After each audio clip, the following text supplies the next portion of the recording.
private prison companies right here in the U.S. working to make money through harsh policies and longer sentences. Now, government spending on corrections has soared since 1997 by 72%. That is up $74 billion. And the private prison industry has raked in tremendous profits. Joining me now for more from our LA studio is Anna Kasparian of the Young Turks to talk about what's behind all of this. Thanks so much for being with her. It's nice with us. It's nice to see you. Now, in this report, the authors note that while the total number of people in prison has increased less than 16%, the number of people held in private, federal, and state facilities has increased by 120 and 33%, respectively. So what exactly is behind those numbers? Well, what these private prisons are doing, for instance, there's the GEO Group or Corrections Corporation of America. What they're doing is they're lobbying to Congress to ask Congress to push stricter regulations or stricter laws. Like, for instance, the whole immigration law that was passed in Arizona, that was something that the private prisons in the United States were really pushing for, because they knew that if more immigrants are targeted, they can arrest those immigrants, put them in private prisons, and then these private prisons can make huge profits. Another thing that's happening is they're asking politicians to be very, very hard on drugs, okay? Make sure that we don't end this war on drugs. Even though there was a global commission that showed that this war on drugs has been an absolute failure. Why are politicians ignoring that? They're ignoring that because they know that private prisons are fattening up their pockets and private prisons are making huge profits. And just to give you an idea of those profits, both Corrections Corporation of America and GEO Group made a total of $2.9 billion last year alone. So, you know, they're spending a considerable amount on lobbying. They spend about $835,000 on federal candidates and $6 million on state candidates. And you know what? They definitely got some bang for their buck. That is a lot of money. That is a lot of lobbying. We hear this with a lot of different industries that have that kind of lobbying power to spend. We hear that with Wall Street.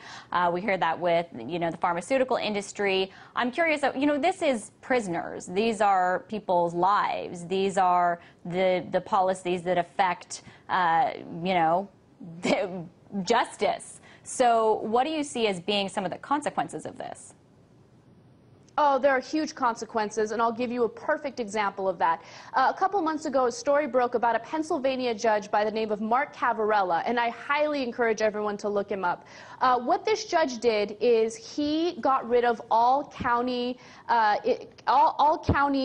detention centers for juveniles, okay? And then what he did is he made sure that only private detention centers for juveniles remained. Now, people didn't know this, but at the time, private detention centers were funding Mark Cavarella, you know, under the table.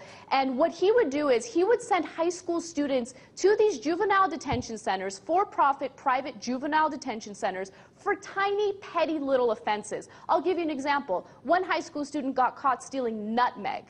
And she spent 3 months in prison, or not in prison, 3 months in that juvenile detention center for that. Okay, so that's a huge consequence. We're not playing here. These are minors that are spending time in these for-profit centers because these judges are getting paid off. So he got caught, thankfully, he got prosecuted, and he is no longer a judge. He faced the consequences. But you've got to keep in mind, whenever a prison system is privatized, what are they going to want to do? The number one thing they're going to want to do is profit. So they're going to lobby politicians so they pass laws and rules that'll make it very easy for us to get locked up for tiny little offenses. We're hearing about stories throughout the country where states want to basically sentence people to prison for life if they get caught with hash. What is that about?